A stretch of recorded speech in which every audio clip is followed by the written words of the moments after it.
Buying a home isn't easy. The following is a conversation about a young man's journey to buy his first home here in Australia. I hope you find some useful information in this podcast and some tools to get you started on your financial journey today. Enjoy.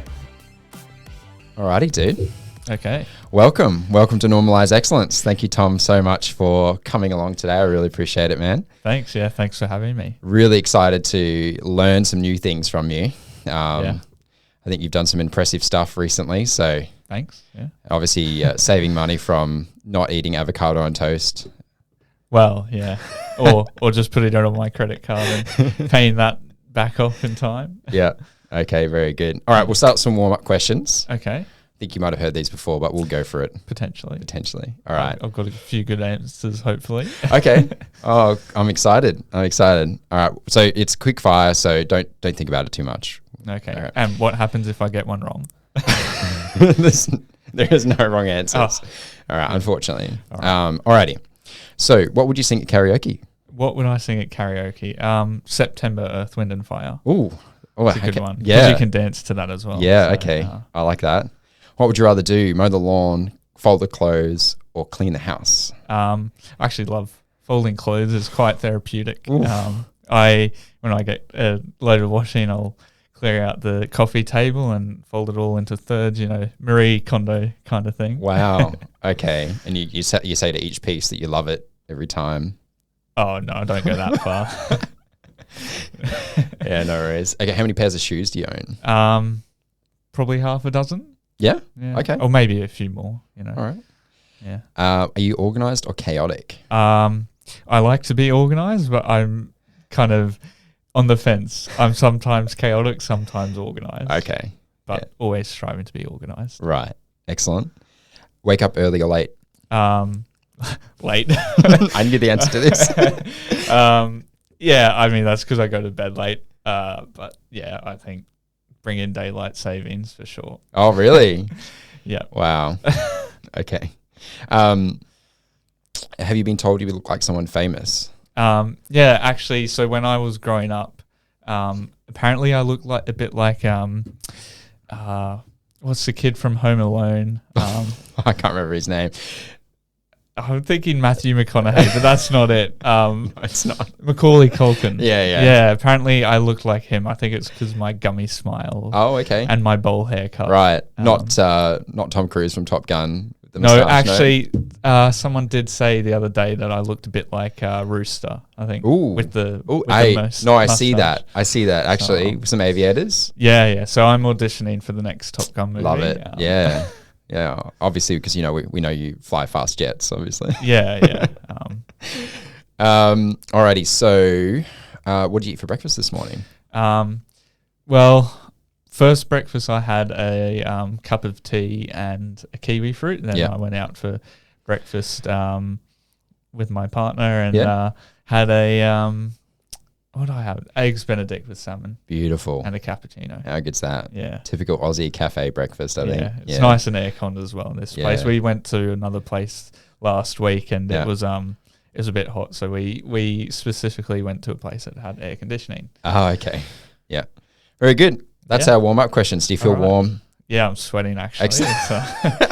Jeez, under pressure. I know. These lights, watch out. Alrighty. So I brought you in today because I'd really love to hear your story of how you've bought your first home at such a young age. How old are you? 25. How good's that? Yeah. It's quite an achievement. Halfway there. Yeah, dude. It's quite an achievement at such a young age, especially in today's climate. And I think there's lots of people out there who'd love to listen to your story, how you got to where you are today. And, maybe they can take some good tips away. Obviously, we're not talking about any financial advice today. Yeah. It's all for entertainment purposes. But nevertheless, I'm sure, we can take some of the advice and we can talk to the appropriate professionals and do the right thing. So we might start quickly from where you came from. So where did you grow up? Well, I've grown up in Brisbane. So grew up in Tarragindi. Lived there for 18 years, and I after I finished uni, I moved out of home, moved into a unit. Then I moved from that unit, lived with my brother for a year, and then moved in with my partner for 6 months, and then I bought a place. And yeah, since then, that's where I am now. That was a very short answer. No, we can start. We can narrow this down a little bit finer. Yeah, okay, yeah. so sharpen the pencil a little bit. So you grew up in Tarragindi, and dual family, 2-parent household, pretty good upbringing. So, my parents were both good parents. If they're watching this, thanks, guys. They were good. We had a nice little house, bit of block of land. They sold it a few years ago when I moved out. They bought up in Redland Bay. I don't know. Yeah, no, that's good. And you went to primary school and high school here in Brisbane. Yeah. And as you're growing up through your early childhood, were you having any ideas about what you wanted to do moving through after school? Yeah, so I really didn't have any plans. In fact, I did. I wanted to be a professional footballer. Really? And AFL? No, like soccer. Soccer. Okay. That didn't eventuate. I wasn't very good at it, but I liked watching it and liked playing it. So, do you still play soccer today? No. No. Okay. You've just crushed the dream completely. Yeah, I watch it. I did play futsal for a bit. Futsal's good because it's only 20-minute halves, so you can kind of you don't have to be fit for that. Because I did try out soccer a few years ago, and I went on for 45 minutes, and after that, I was very unfit. I did not do any running. But, all the opposition was running circles around me. Yeah. So, I think I enjoyed it a lot as a kid. I'm like, I want to do this when I grow up. Yeah. But I probably just, when I started high school, I think it just dropped off a bit. But other than that, I think I'm an aerospace engineer. I got into engineering just because I was, good at maths and science, I suppose. And I enjoy a challenge. It's quite challenging. But I think I could see myself doing anything really. Like if I wanted to be an author, I did try and start writing a book when I was in high school. Yeah. It didn't get very far, maybe one chapter, but to start. Yeah. You might rekindle it one day. Yeah, that's right. But we'll come back to that. Hey, so what would you say was a defining moment of your childhood? Oh, yes. I don't know. That's a tricky one. I don't know if I would have had a defining moment. Maybe that changed your mind about your direction or something like that? I think in high school I kind of just reading a lot and looking at a lot of YouTube videos. I don't think anything really changed my direction. I think I haven't really, I think my path hasn't been a straight line anyway. It's like, I don't know what's ahead of me. Like I couldn't tell you in 5 years' time what I'm going to be doing. I could, try and say, oh yeah, this is what I'll be doing. But I mean, when I started uni, I couldn't have told you, that I'm going to be an aerospace engineer. Like I only chose my major in my third year.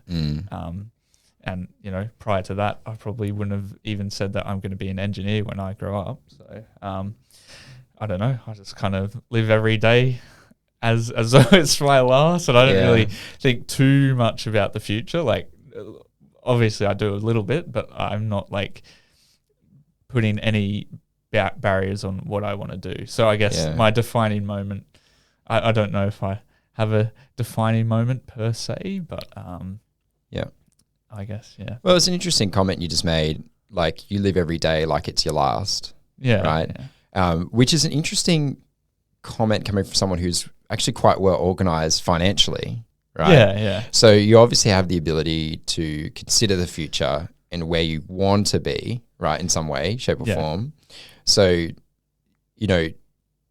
how would you apply that to your financial success, to where you are today? Yeah. I mean, like I say, I don't think too much about the future. Like I say that, but I do, like I'll have a rough plan or a rough idea of where I'm going. Cause I mean, as the old adage goes, fail to plan and you plan to fail. Yep.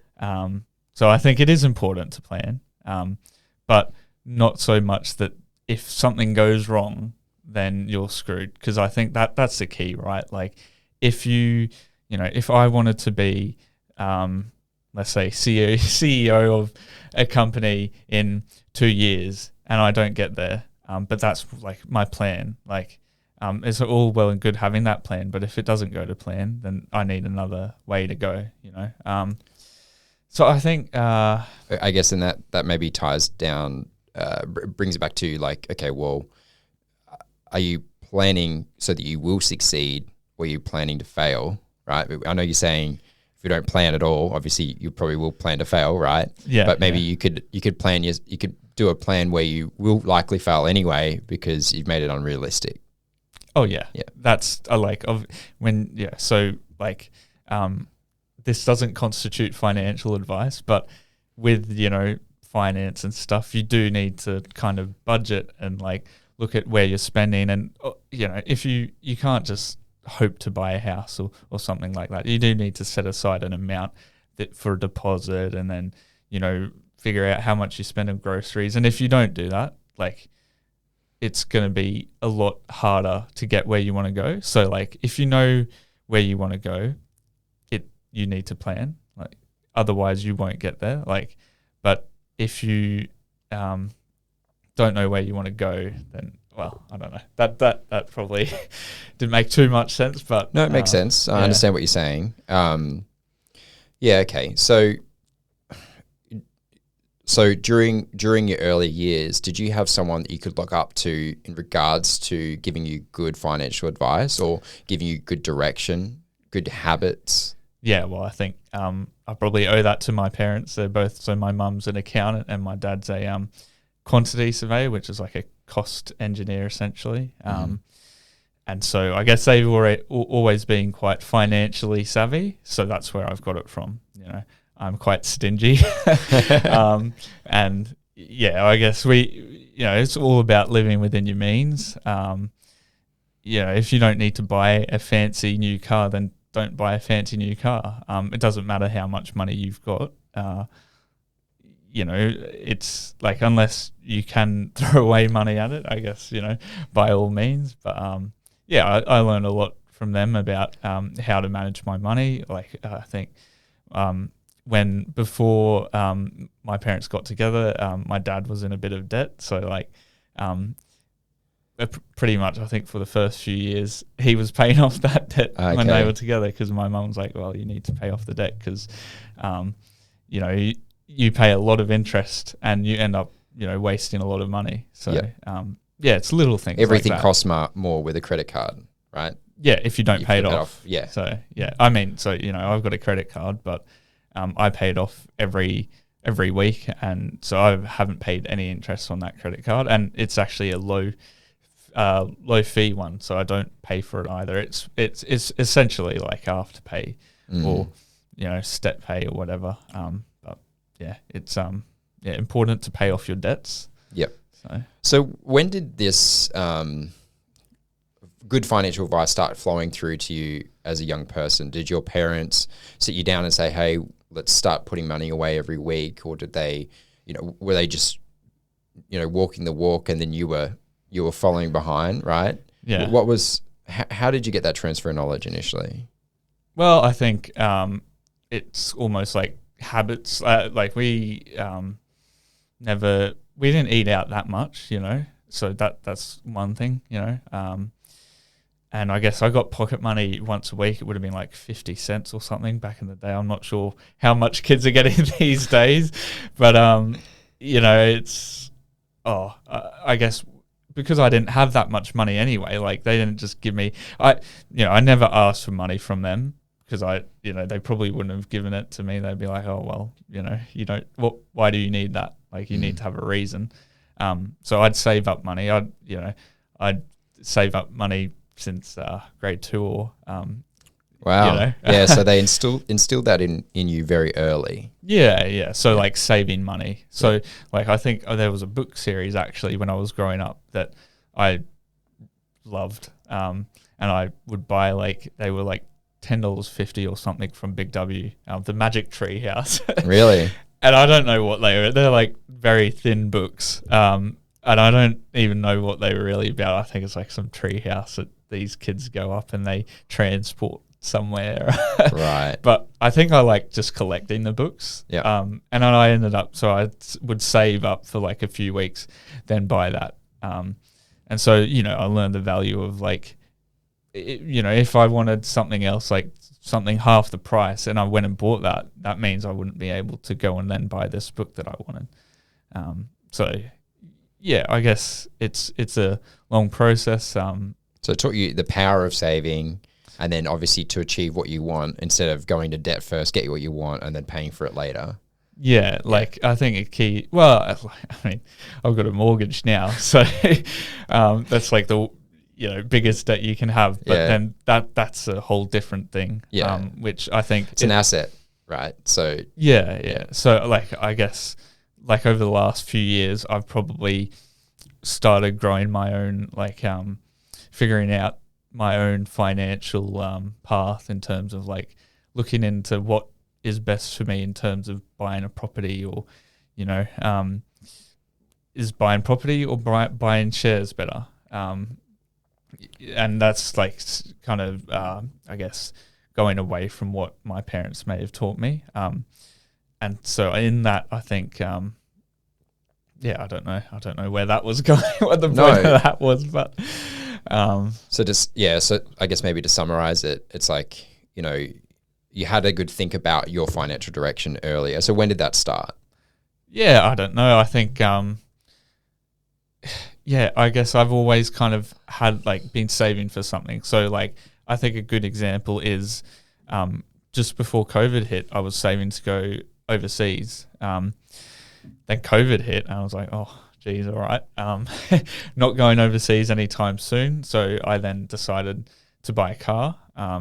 And so I bought it at a good time. It was I bought a little Hyundai Accent 2018, and it was $13,000 when I bought it, and now it's probably worth a bit more than that, which is 19, good 20 in terms of which is good in terms of cars. But obviously that was lucky, and a car isn't it's a depreciating asset, so I wouldn't recommend buying a car if you want to make money. But that's something I bought because I'd saved up money, maybe not for that, but then I could start saving again. And I guess my next thing that I was saving for, I was saving up for Europe again, or overseas again. And then that, COVID kept extending. So I kind of had enough for a house deposit after COVID ended. And I was like, all right, well, one of my priorities is probably travel. So if it was between buying a house and travel, I'd probably go for travel. And why is that? Well, I think, as I said before, live every day like your last.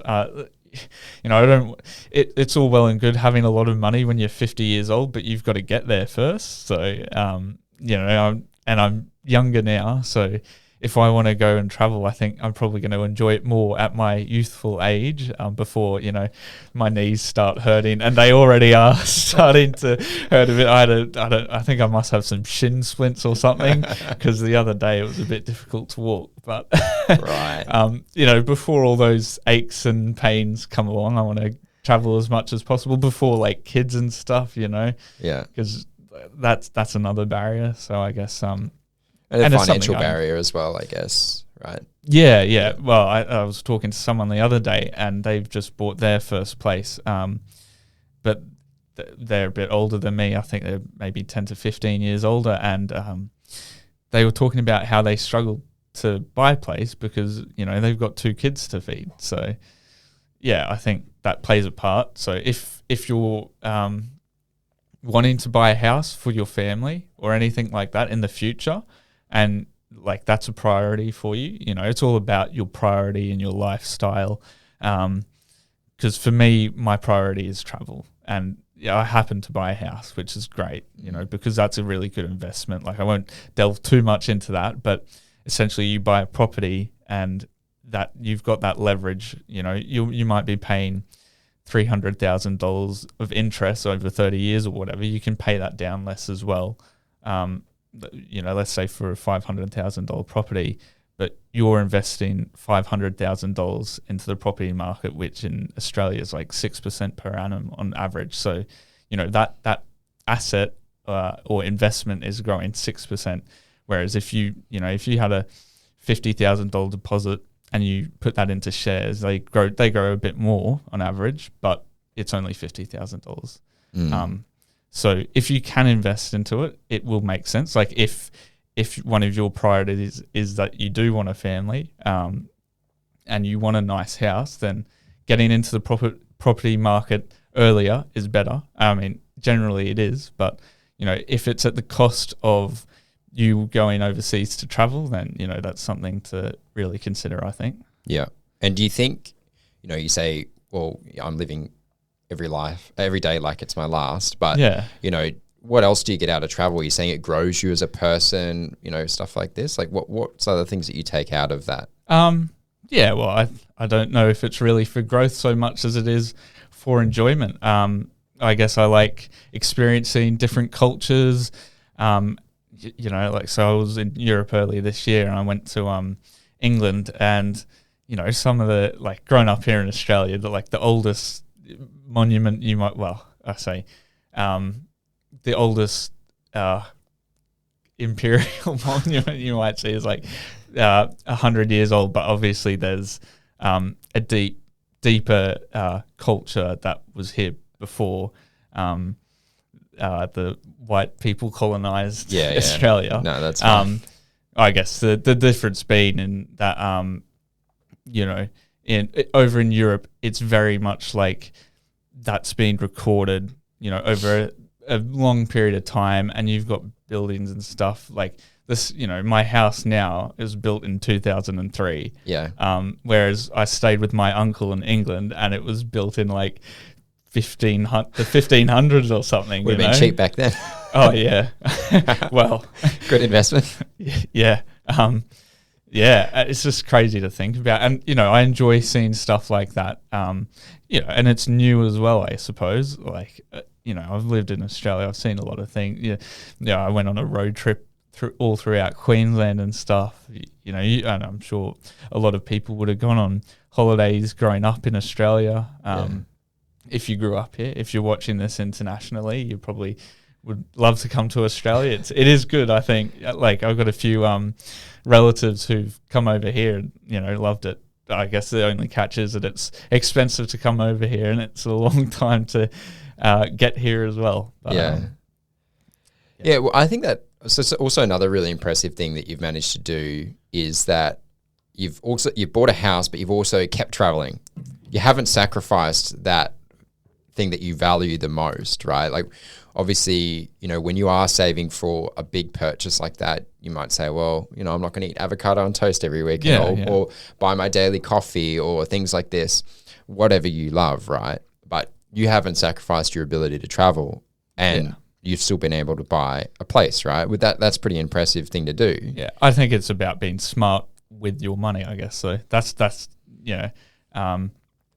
like, if it's a choice, like, I always put away savings anyway. When I get my pay slip, I'll put away a proportion for travel, and then I put away a proportion for other investments. What percentages are you considering in those cases?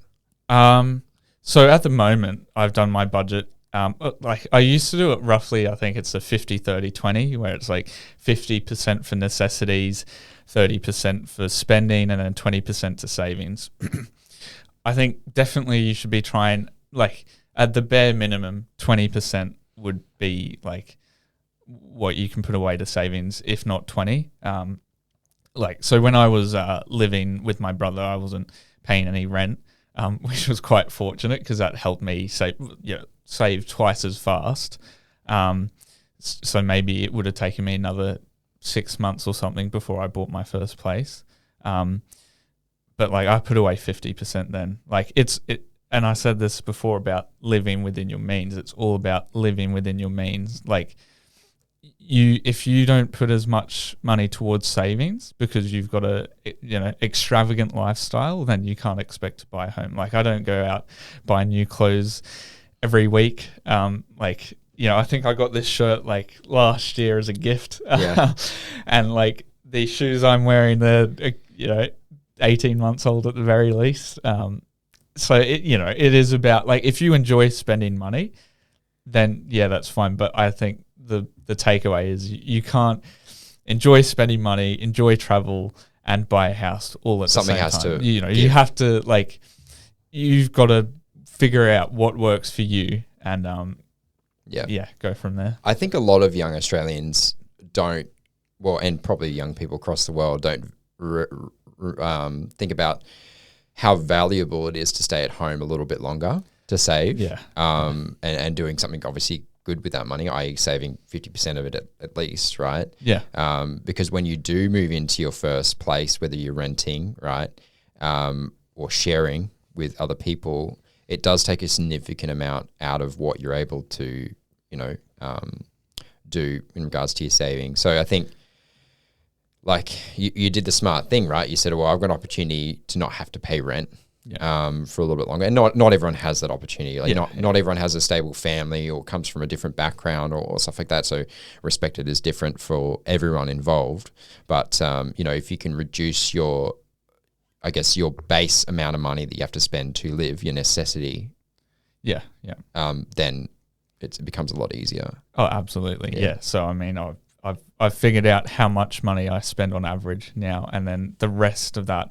So as going back to what you said before, what percentages I use, I don't actually use a percentage now. I do so I'll have whatever surplus money that I don't use for my lifestyle. So I've figured it out, right? I figure out how much, and this is what this isn't any financial advice or anything, but I'd recommend if you're trying to look at reducing your spending or saving up for a loan, look at how much you spend at the moment and figure out if you're spending too much, or if you could spend more, and figure out how much you spend and then take that surplus, and that's how much you save, right? So I've got half of it's going towards investments and half of it's going towards travel. Well, that's not the exact percent. I've actually figured out how much I will need to go and travel next year, if I go on holiday. And so I've figured out how much I would need to put away in order for that to happen each fortnight. How much, if people want to travel around, obviously it costs different amounts depending on where you're going and, what standard you're going at, in regards to staying at places. But, what kind of amount are you thinking in regards to overseas travel? Are we talking about $5,000, $10,000? Well, yeah, I think as you said, it depends how much you're willing to spend. If you want to stay in hostels and stuff, I follow someone on Instagram who I went to uni with, and they've been traveling all over the place. And I sent him a message and asked, how do you fund this? And he's like, I just stay in hostels, cheap food. And he said, I think, was it 10,000 for a year, or maybe it was 6 months, and then, so that's pretty cheap. Yeah, you can do it cheap. Can't live in Australia for 10 grand a year. Well, no, that's right. You go to cheap countries. If you went, I went to Switzerland earlier this year, and I think that's one of the most expensive places to go. And in Australia is quite expensive as well. But it's more expensive over there. So, obviously depends where you want to travel, because if you want to travel to nicer countries, well, not nicer countries, but more expensive countries, then it's going to cost you a bit more. If you want to stay in a hotel or a hostel, it's going to cost, it's going to be different. So for example, when I went over this year, I think I went for 3 weeks and it cost about $8,500, for accommodation and stuff. And that was staying in nice hotels and doing a few things here and there. And making savings on, I guess, flights and stuff. If you could book in advance, I think it's meant to be 23 weeks in advance. But I made the faux pas of not booking far enough in advance, because I think I had a look and it was $1,700 return flights to Europe. And then a couple of weeks later, after I had my leave approved, I looked and it was like, I ended up paying $2,400. So, that's $700 that could have stayed a night in a very nice place for that amount of money. But I guess pre-planning, like, that will save you a lot of money. And staying in cheaper places, not eating out as often, like 1 meal a day. I think if you're trying to budget while you're on holiday, that works as well. So which can be hard to do depending on where you go. Okay, and that's pretty sound advice. So, and I think probably some of the key themes coming out of this is the fact that planning is key, right? Like what you mentioned earlier, you got to plan, otherwise you're planning to fail. So, imagine I'm a 20-year-old man, right? Well, older now. It's a bit sad. But what would be your advice moving forward? Say, okay, well, hey, Tom, I want to buy a house. When can I buy one? Yeah, well, I'd say start setting aside some money each time you get paid, and figure out how long it's going to take you to get you only need a 5% deposit as well. I think a lot of people aren't aware that maybe, you don't have to have a 20% deposit. You can have a small deposit, I believe, and still get a house. You could have a 1 or 2. Well, you can have a 2% deposit. I think now the Australian government's got the family home guarantee, where you can have a 2% deposit and they have shared equity. But there's lots of like government schemes and stuff that can help you along the way. So I went with the first home buyer's guarantee. Used to be the first home loan deposit scheme, which is different from the first home buyer's grant, right? So there's first home buyer's grant, first home buyer's guarantee, or what is it called now? So the first home buyer's guarantee. So essentially what that is if you pay under a 20% deposit, you have to pay lender's mortgage insurance, LMI, which I think depends on how big the loan is, but it might be like $15,000, and you might not necessarily get that with a 5% deposit. But essentially, what this guarantee is that the government will guarantee that 15%. So if you default on your loan, they'll pay the 15% deposit if it sells for lower than what you bought it for. And you don't have to have the government guarantee. If your parents have a house, you can try and convince them to act as guarantors. So if you default, then the bank will sell their house. Not ideal. It's quite risky, but depends on your relationship with your parents. Yeah, and how stable you are. If you don't have a stable job, well, you may struggle to get the loan anyway. Because I think now with interest rates rising, it's not going to be so much of a case of having a deposit. It's going to be more of a case of can you service the loan. So if you're only earning $1,500 a fortnight and you want $1 million house, I think you would struggle to get that. But I think that again, that's you may have to make the sacrifice and move somewhere further out that doesn't cost as much. And we'll talk a little bit about that play, because it is a bit of a game of cards here that you are playing. Yeah. Because you might say, well, I'm willing to live further out for a set period of time, and then I'll decide to move a bit closer, or, I'll leapfrog between milestones, right? Yeah. So, we might as well jump into that now, because, actually, no, I want to take one step back, because we were talking about me as a 20-year-old, right? Yeah. So, when and this is related, so we're talking about the value of the property that I'm going for the first time, right? If I'm a guy earning $1,800 a fortnight, which I think is around the $66,000 to $70,000 a year mark, which is a decent wage, and obviously if you're earning a bit less, then it might be a bit harder. But what kind of value in property would you be looking at that kind of range? Well, I mean, you can do these mortgage calculators, which will tell you how much you can borrow. But I think, I don't know, maybe between 300 and 400,000 is maybe a conservative estimate. Yeah.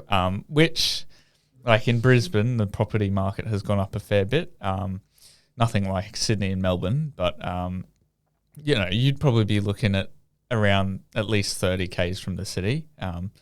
But it depends on the type of property you want as well. If you're happy to live in a unit, or buy a unit, then you'd probably be able to afford something sooner. And I think that's the toss up, right? Because I bought 17Ks from the CBD, but I bought a 3-bedroom, 2-bathroom townhouse. Whereas with the same amount of money I spent, I probably could have got a 2-bedroom apartment in the city or something, right? But there's a few trade ups there, because there's things like you're paying more for body corporate fees in a unit complex, because you probably got a lift, you've probably got a gym. Interest rates are higher in the city than they are out in the suburbs. Oh, really? Okay, yeah, I didn't know it was a zone thing.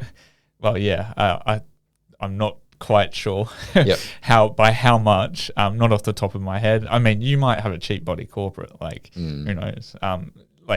So that's another thing to bear in mind if you're looking for a place is if you buy a place with lots of units, that's also a lot riskier if you want to have a look and actually look at the body corporate side of things to see if they're in debt. There was one place I looked at, and the body corporate sinking fund was actually it was the administrative fund was in debt, which is a red flag if there ever was one. And there's about 100 units in the place. So, that just means that the fees are going to go up. And I've obviously misappropriately managed funds in a way. Yeah. Yeah.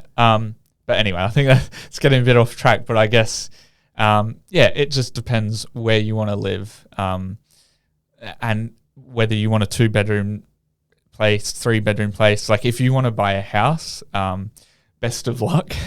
But you may have to buy towards Redcliffe or something, or a lot further out. And the houses may be better value. It's very much a trade up. And I would probably recommend, if you're buying it as an investment, maybe go into a buyer's agent, like someone who's got experience in buying houses, and they probably charge a fixed fee or whatever. But it's probably worth it if you want to know what your options are. Like if you want to live close to the city, what's a good suburb, and is it worth getting a unit? Like how much am I losing out in buying a unit in the city compared to if I'm buying out in the suburbs? I don't know. Maybe you're not losing out. I'm not an expert. No, but I guess what we're chasing here is your opinion, and that's fine. That's understood. So I think probably it's sound to say that if you are interested in following some of these paths and you don't have all the knowledge available to you, you can read some of the government websites. There's some stuff there, right? Yeah. But also you can access a professional, like a financial planner and stuff like that. Did you access one early on, or did you get most of the information from your parents? Or did you do it yourself? Well, I mean, I downloaded some stats off the ABS and looked at population growth in a few of the areas. So that's kind of how I made my decision for the suburb I bought in. I don't know if that's the right way to go about it, but obviously you have to use some big brain stuff, man. you got to think about where you're buying. If it's it's got to be in a good pocket of a suburb as well. I looked at a suburb which was a bit closer in, but this property was on a retaining wall and on the corner.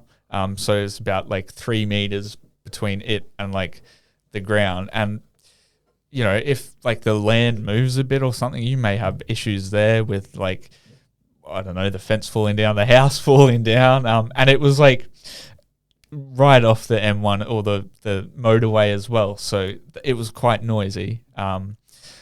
So, that was a better suburb than what I bought in, but the pocket wasn't good. So, you have to do a bit of research into what makes a good purchase in terms of area and stuff like that. And then looking into the house itself, you don't want to buy a house that has structural issues. So did you have someone look at your house? So part of the process is having a building and pest inspection. You don't have to, but you put that as a condition to you buying the place. You say it's conditioned to building and pests. So and your lawyer puts that in there for that? No, well, so you sign the contract with the real estate agent, and they'll put in, or you write if you want a building and pest, and 14 days from the date you sign the contract, you've got to get a building and pest. And if you're satisfied with those conditions, you then give it to your conveyancer or your solicitor, and they'll let the seller's solicitor know that you're satisfied with those conditions and you're happy to proceed. So my cousin actually, he was buying a place a couple of years ago, and one of the places he looked at, he went through with the contract and stuff, and he got his building and pest report done. And it came back and said half the house was falling down because it was on one of these retaining walls. Right. And it was I did actually look at the same complex. So I looked at a property that was adjacent to this one.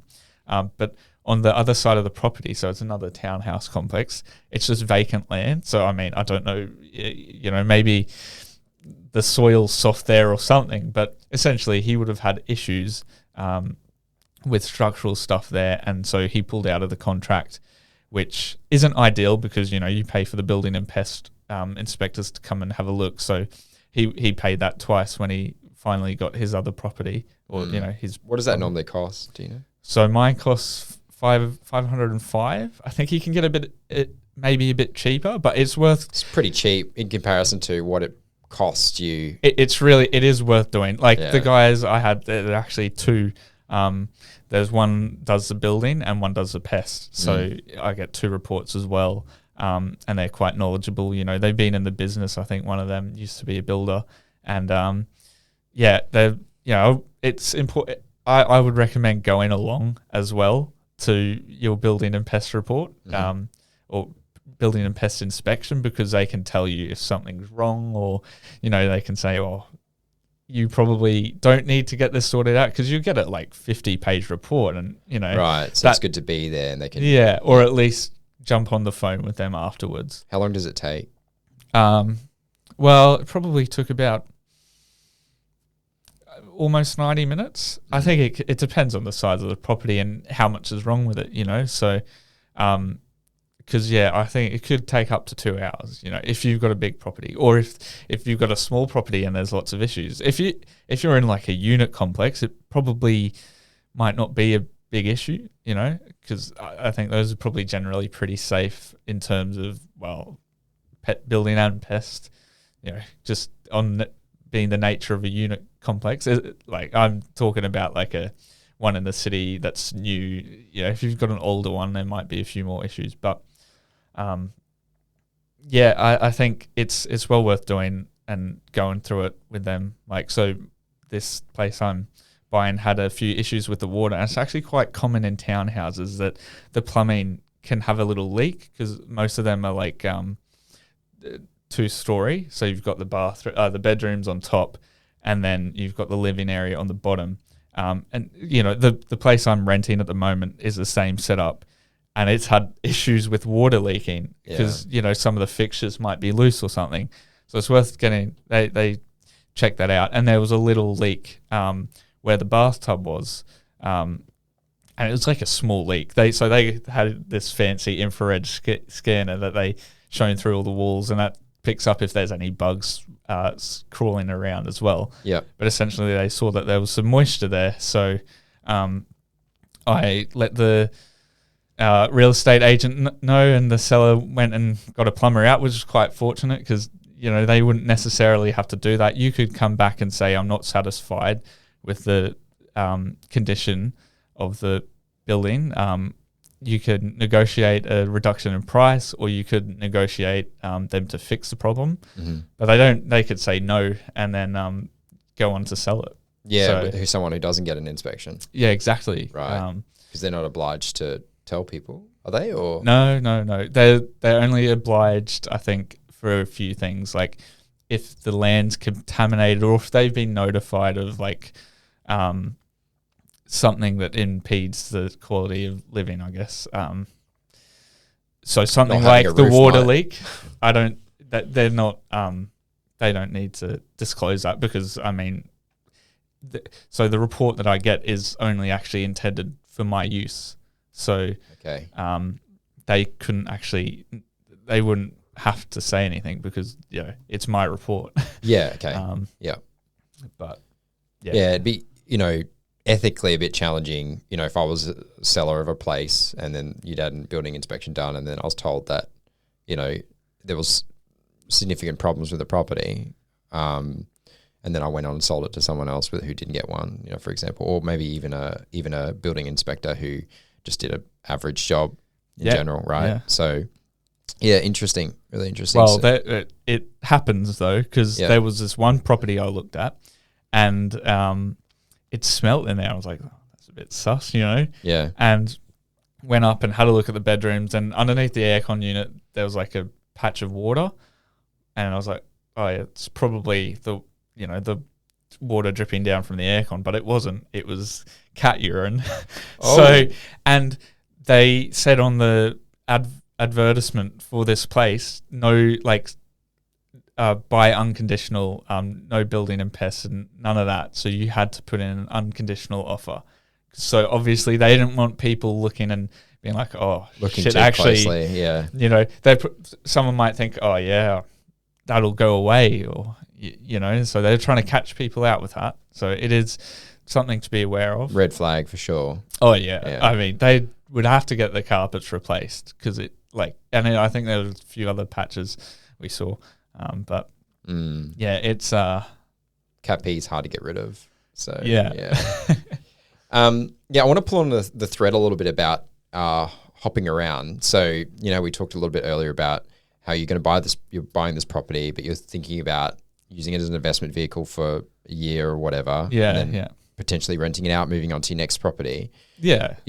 What are your thoughts about that? Why do you want to go down that direction? Because obviously the home isn't just for you a home, right? Yeah. It's a little bit more that it's an investment vehicle. Absolutely. So not everyone treats it that way. So I think if you want, in the future, if I want to have a really nice house, let's say a $2 million property, I'm not going to get that first time. That's not going to be my first house. I'm going to need to buy a few properties to get there because, as I said before about it's a leverage on an investment. You're investing your $50,000 into a $500,000 investment, and that will go up. But if you invest that into the stock market, that's not going to go up. But I don't know what 6% on $500,000. I don't know what the figures are there. But it's not the same as 50,000. So essentially, what I'm saying is that you buy a place and let's say you sell it in 3 years and it's gone up $150,000. The same amount of money invested, the same amount you use as a deposit to invest into the stock market may have only gone up $50,000. So you've made $150,000. If that, and because getting 100% on an investment in the stock market is pretty significant. Doesn't always happen. Well, yeah. I mean, that's a very rough example. Yeah. But I mean, it's all about having that higher amount of money to grow your thing. And so you can actually do equity investing, which means, let's say I have 50% equity in my house.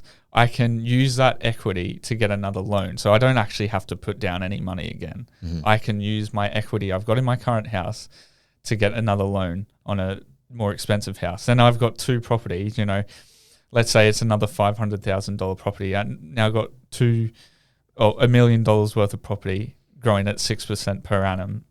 So you're getting 6% on the $1 million instead of 6% on your initial deposit. Yeah, exactly. Yeah. So it just scales up way better if you buy property. And obviously, you're paying interest and stuff, but, over a long period of time, that evens out. And, if you pay it off quicker as well, which is obviously ideal because you pay less interest, then, you're just getting way ahead. So if you want to buy a really nice house, the key is to get in early and buy a one that's maybe not quite there. And, figure it out. Figure out how long you want this property for, because if you want to buy in 5 years' time, if you want to buy a nice house, let's say it's worth 1 million now, but in 5 years' time it's going to be 1.5 million.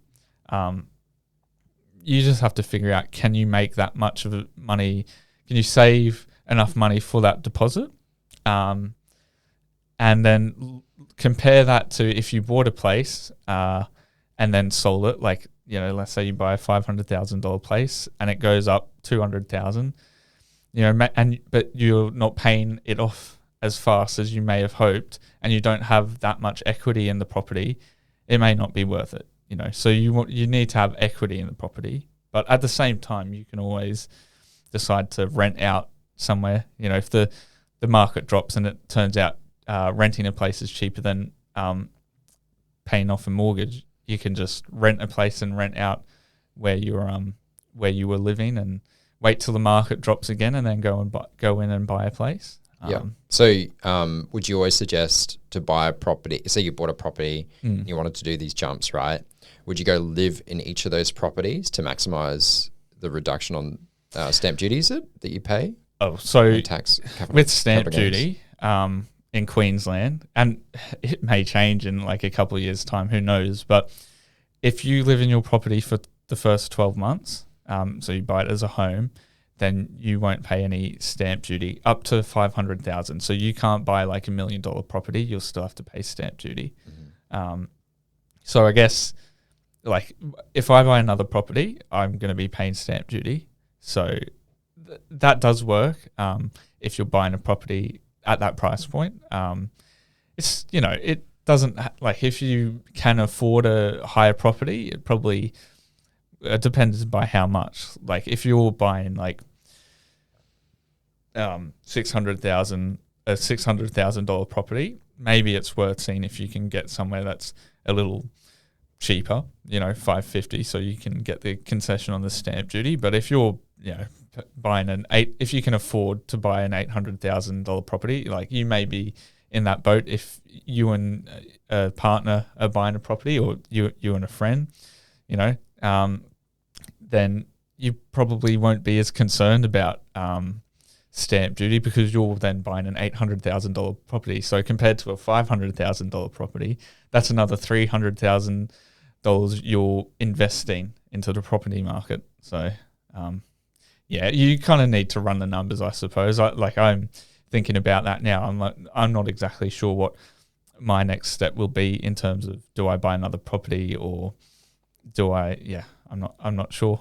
But so part of your thought process is that it might be that you live in this place for a period of time, and then you buy another property, you rent this out. Would that be the play? Yeah. And whether that's when I've lived in it for 12 months, or maybe 18 months, or even 3 years, it depends on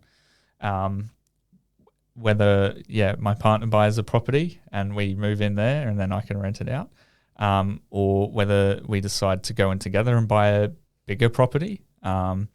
Depends how much equity I have in the place. So, if the market goes up, let's say my property goes up and I've got 20% equity, then I may be able to use some of that equity to get another loan for an investment, which may be the case. I don't know. Okay. It's hard to say, but I guess there's lots of options. There's not, and I think even if you don't have money for the deposit, you could always get a loan for the deposit. But I guess at the end of the day, it goes back to, can you service the loan? Because you got to service two loans then. Yeah, exactly. The key is, if you can service the loan, you shouldn't have too much of an issue. If you've got a bit of a deposit, you shouldn't have too much of an issue getting the loan. But it's So if I had 20K today saved, and that wasn't quite my 5%, for example, I could go get a loan to match up to the rest of the 5%. Potentially. I went through a mortgage broker, and he was very helpful, and I think that's probably a good way to go, because generally speaking, they're free because they get commission from the bank. But like they'll give you a good rate, and if you get a good one, then they'll help explain the process and explain what the best product for you is, what you can do if you don't have enough for a deposit. So you think they're a little bit more impartial than talking to the bank directly? Oh, 100%. If you talk to the bank directly, they'll want to get you a loan. Like if you can service it, if they can see you service it, then they'll be like, well, we'll give you whatever rate. They won't give you a cheap rate or anything. But like it's more straightforward maybe to go straight to the bank. But I think it's just as easy to use a mortgage broker, Yeah.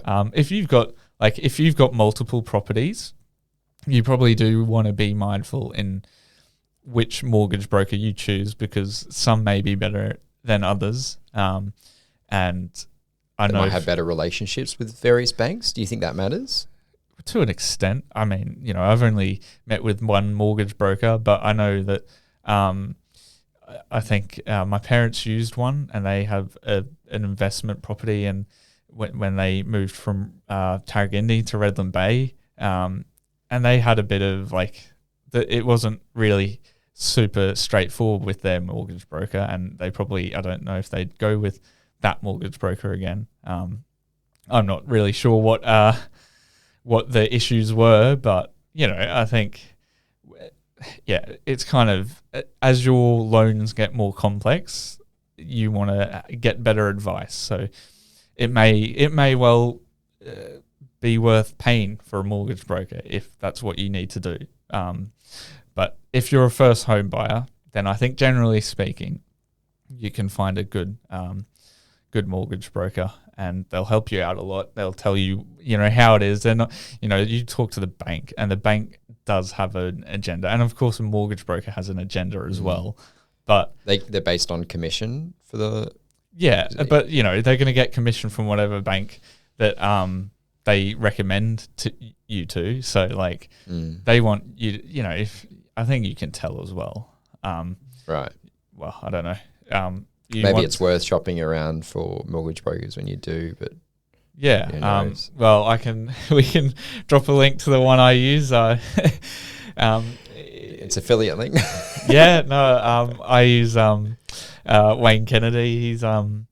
He's good. He's based up in Nunda, but had a few Zoom calls. But he explained a lot to me. Yeah. In terms of I had lots of questions. I've never bought a place before, and half of what I'm spouting off here is probably what I learned from talking to Wayne. Well, it's fantastic to hear about your experience. Yeah. So, what are your thoughts? Because you mentioned a little bit earlier about buying a property with your partner versus, or even possibly buying a property with a Buying friend. a partner. You could buy a partner too. Is that legal? Buy a partner to buy a house. I don't know. Is there deals involved? So, do you think? Okay, so maybe I don't have enough income by myself to get my 5% profit, 5% deposit. Does it work out okay to accumulate that money together? You can still access the same schemes and stuff like that, or do you have to be an individual? No. You can go in it together. It's probably more secure if you've got two incomes. But you can still access some of those government schemes to get it the 5%. Oh, absolutely. That's not a barrier. You don't have to be a single income earner. In fact, you're probably more likely if there's two of you to. I guess it might depend. If you've only been, seeing this person for a month, then maybe they might be a bit skeptical. But at the same time, they might not. I'm not really sure. But if you're signing the paperwork and you can prove that you're earning a wage or you're getting paid however often, then the banks are going to be like, yeah, sure. But they don't. I think it's quite objective in terms of looking at it. It doesn't matter. They're legally tied to it then anyway if they sign the contract. Yeah, exactly. So, and I don't know the intricacies if you had a partnership and you guys did break up and you didn't want to live together, the intricacies of how you split that asset or what you do. But I think that's a conversation for another day. But I think it was 50-50. If you put 50% in, then you'll get 50% out. Yeah. But, Yeah, okay. That's an interesting concept. You do hear of people going in together, not only as partners, romantic partners, but even as a partnership. Yeah. And that's not a bad way of doing it. One thing to note with that, like if you decide, I'm going to go buy a property with a couple of my mates, you will be liable for the whole amount of the loan. So, if any one of them default. Yeah. Well, so if let's say let's say you go in with you and two other people, and both of those people default on the loan. Maybe they both, I don't know, let's say maybe they got in a car crash or something, and you're the last person left, then you've still got to pay that loan. So essentially, if you want to go and buy a property on your own, you will still have that. The bank will take into account if you have how much equity you have in that property, and that is a liability as well. Yeah, because it's one payment anyway, right? So the money would have to be accumulated and then sent to an account. Yeah. Well, I don't know how it works if you've got multiple people on it, but yes, essentially. Yeah. Okay, that's really interesting. Yeah. And that might work better for some people if. And it is a hard market. Yeah, I mean, as long as I think the key is awareness, and this is why I think I would recommend going and talking to someone who's done it before, not me, but like a professional. Because I don't know, all that much. I can tell you a few directions, but it does pay dividends to go and talk to someone who knows what they're doing. I think it's definitely more of a case as well when other people getting involved, and if it's with a higher amount of money as well, if you're earning a lot, and you're like, why can't I buy a house? Go and talk to a financial advisor, and they can help you budget and figure out what your plan is to get your house. And and I think do you just use Excel for your budgeting as a budgeting tool? Well, yeah. See, I've got it set out now that I just put away the set amount at each pay week. I get paid the same each week, so I kind of just go based on that. And I did use the smart money. The Australian government's got a budgeting thing. Like I used to use Excel with bills and stuff, and I'd figure out the average for how much electricity I pay. I'd average it out over each fortnight, however often I get paid, and how much I have to set aside for the electricity and stuff. Which is a smart way of doing it. It is, but I think, you could probably spend a lot of time doing that, whereas you're better off just kind of doing a conservative estimate, and roughly setting aside money. So, because you should, have an emergency fund. So if you get an electricity bill that's a little bit more expensive than what it was last quarter, then you can, dip into that and then pay that back. Which is why it's also good to have savings, right? Because if you have a week, let's say your rego's due and you haven't been budgeting and you don't have any savings, and you're kind of screwed, aren't you? I think got to take on debt to pay it. Yeah, exactly. And that's how a lot of people get into trouble. Like in my budget, I've set aside money for rego. I've set aside money for medical bills. Not that I have that many, but, setting aside money to go to the dentist every 6 months.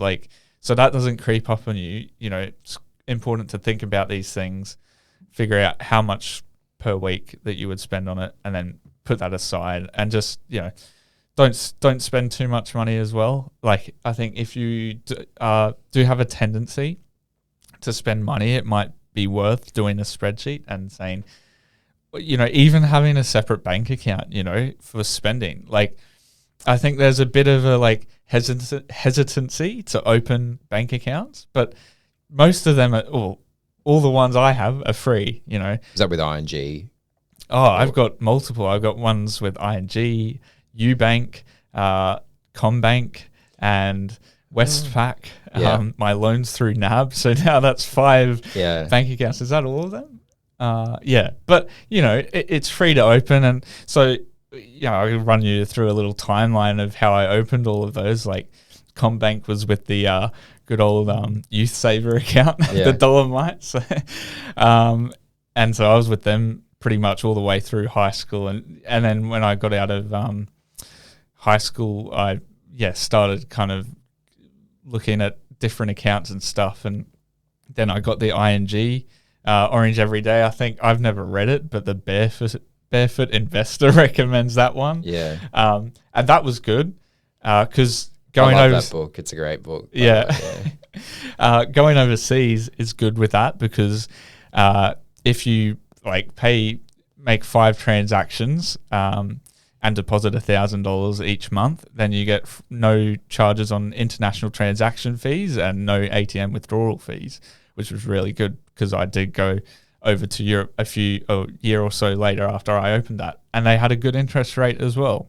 But then the interest rates dropped, and so I wasn't getting much money on that account, so I transferred it back to I actually opened up it was 86,400 at the time, so it was like a digital bank. It's now Ubank. Okay. But they had a better interest rate, so I'm like, I'm going to move my money there. Did that, had that account. Then I saw Westpac have like a under 29s, so you wouldn't be eligible for it. But it was like 3%. I think it's gone up now, and it's actually comparable to like the ING and the Ubank one. But I put my money in there, and obviously, it's easy to set up. Yeah, So why would you recommend setting up multiple accounts? Like, what is? Well, I wouldn't necessarily recommend it, but is this just for different buckets of money? Is that how you separate? So you got your bills, you got your spending, you got your savings. Yeah, your investing account. It depends on the bank. I'm not actually sure with CommBank how many accounts you can open up. I haven't really looked into ING, it. you can have like 8 or 9. Yeah, exactly. And Ubank, so that's where my savings are at the moment. So hackers, please don't hack.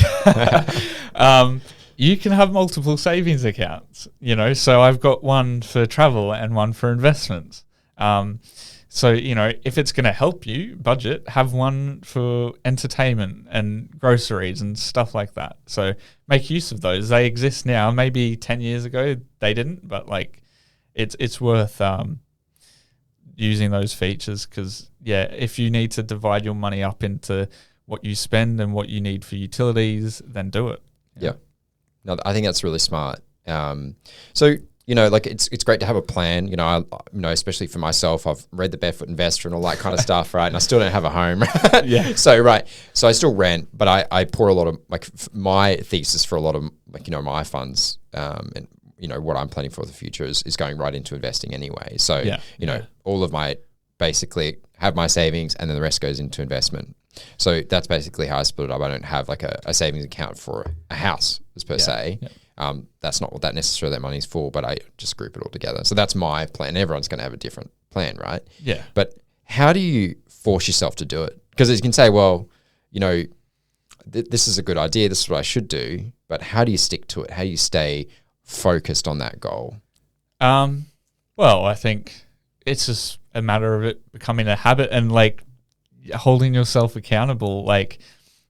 I think maybe there's been a couple of times where I've withdrawn from my savings and I'll put it back in the next month. But maybe that is another benefit of if you get paid into your CommBank account, transferring your savings to a different bank, it's going to be not as easy to transfer it back to spend with. But it's if you want to achieve your goals, your financial goals, you just have to do it and not spend that money. If you've got a plan, you need to follow it. Otherwise, and obviously life does get in the way. But that being said, it could be, mate. Let's say your house was flooded and you lost a lot of your furniture, and you didn't have contents insurance. you may have to fork out a couple of grand, but that's what an emergency fund is for as well, right? And I guess that's the risk. If you don't have an emergency fund because you want to invest more, then you run that risk of if something bad happens, you dip into your investment funds, which, could happen, I guess. You might be taking money out when you didn't want to, selling assets when. Yeah, exactly. Yeah. Because ideally speaking, you probably you don't want to sell your house unless that's what you want to do. If you're forced to do something, then you just have to work with that to the best of your ability. And but I guess that's not really what your question was. It was more so, I guess, how do you stick to it? And I guess that's just a personal, you have to commit to it and hold yourself accountable. For me, I don't like spending money, so it's easy. But maybe if you do have a habit of spending a lot of money, you have to start using cash. Apparently you spend 15% less money if you use cash. So,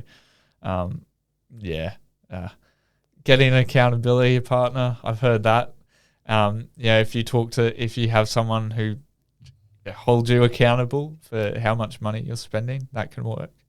I haven't done it personally, but I just like going to the gym or going on eating healthier. It's only, it's up to you at the end of the day. If you decide to have a few chocolate bars here and there and you start putting back on weight or whatever, then the only person it comes down to is you and whether or not you really want to achieve those goals. Yeah, that's really fair advice. Yeah. And that's like you said, applicable to a lot of goals in your life. Yeah, got to hold yourself accountable, and you got to be consistent with them. Yeah. So I do like that. I do want to get your opinion on locking in interest rates. Yeah. So what are your thoughts about that?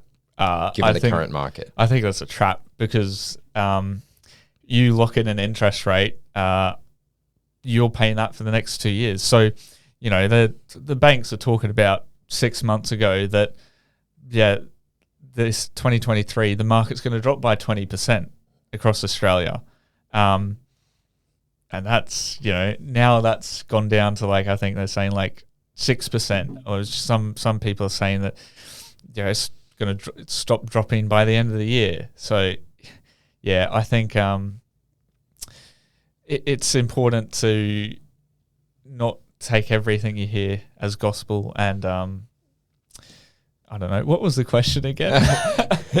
What you thought about locking in interest rates? Oh, right, yeah. Interest rates, that's right. Yeah. Okay.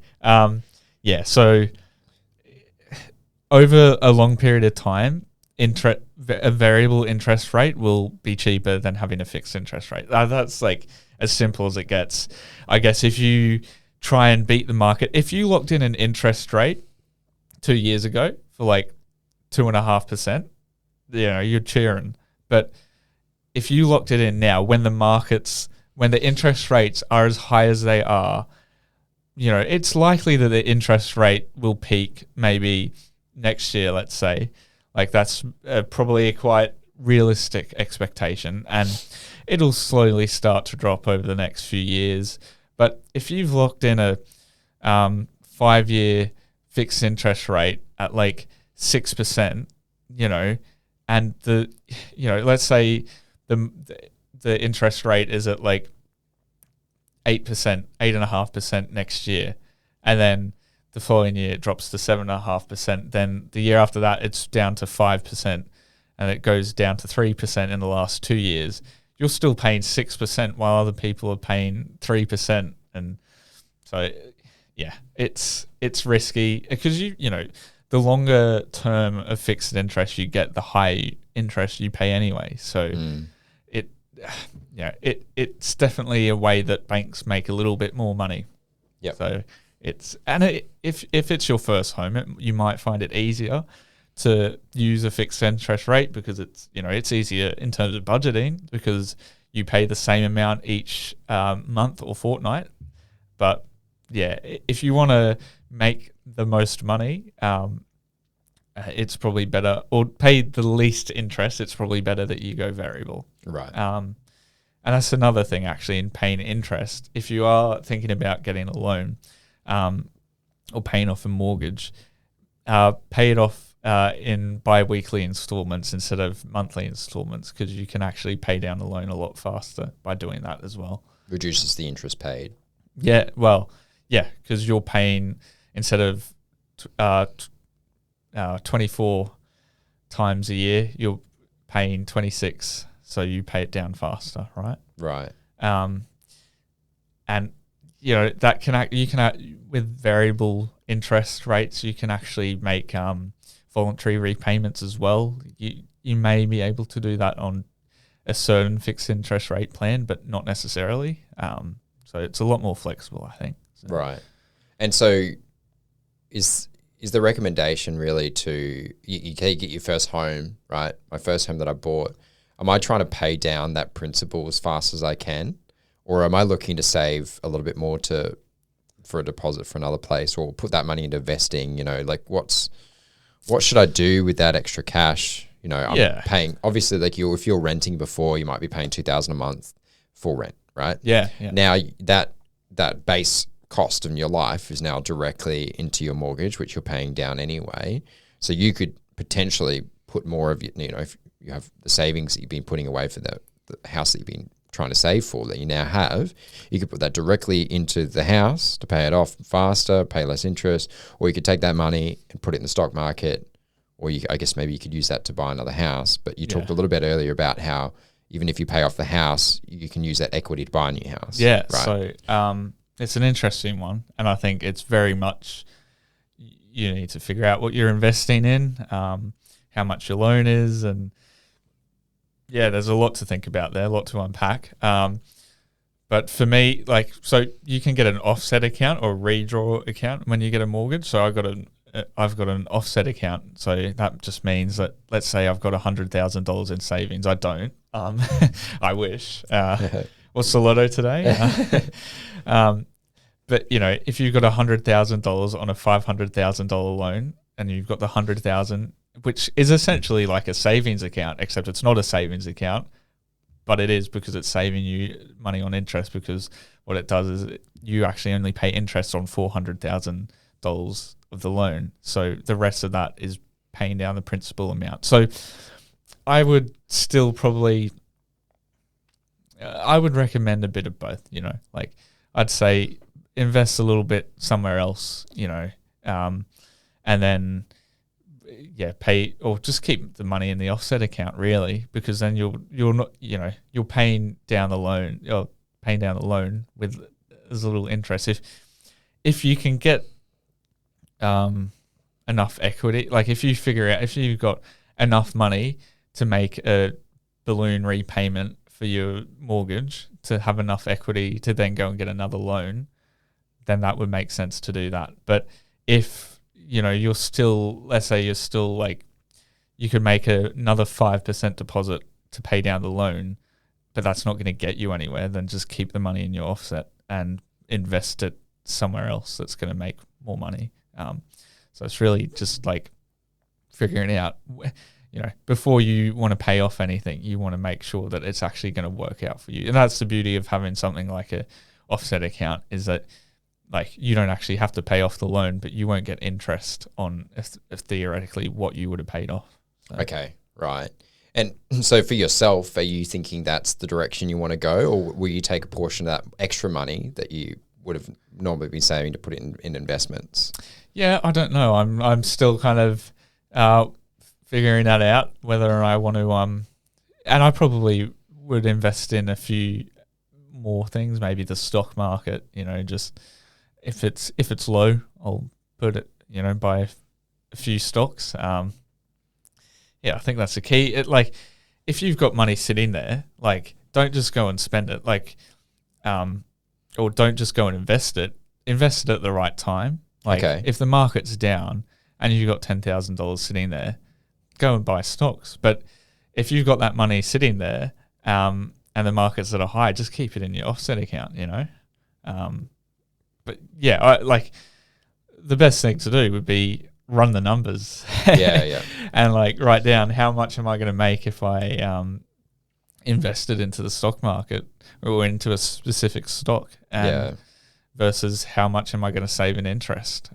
Because there's calculators that can help you figure that out as well. So you don't have to do all the maths yourself, because I don't know about you, but interest and it compounding monthly, and I don't know, I do it by hand and it's always the wrong figure. I should probably not say that on air, being an engineer and all, but no, that's fine. That's why we have computers. So no, I think the theme we keep bringing back is really do your due diligence, put in the plan, spend the time, think about where you want to be and how you're going to get there. Yeah, and I really like that. It's really, really sound advice. Really sound advice. Well, I think I pulled out of you enough for today, but what would your advice be? Your ending comments to kind of summarize today's conversation to a young person today, or older person who's now on their financial journey? Yeah. What would you be saying to them? First off, get a plan. Plan what you're going to do with your money, and then that includes like budgeting and stuff, and then just figure out where you want to be, figure out how to get there, and then put it into action. Because I think I didn't really touch on this, but a lot of people might be hesitant to actually go and buy a property, or like they might be like, the market's going lower, like I'm gonna just gonna sit and wait, and then they'll wait, and then the market will go up again, and they'll have not bought a property, and they'll have to buy it when it's high, or they'll suffer, I think. Because I think there was I know of a couple that were about to buy before the the market went right up, and they're waiting a little bit longer, and they ended up missing it, and they would have made 30% on their investment. But you never know when the right time is. Hey, and I guess it's a bit of an adage, like time in the market, right? Yeah, is better than you want to. What is it? I can't remember. Time in the market is better than timing the market. Yeah, I like that. Yeah, absolutely. Yeah. And on top of that, seeking advice. If you want to buy a house, talk to a mortgage broker. If you're, wanting to make the most out of what money you have, then go to a financial advisor. Money well spent. Yeah, exactly. Like these people, these advisors and stuff, they cost a fair. They're not exactly cheap.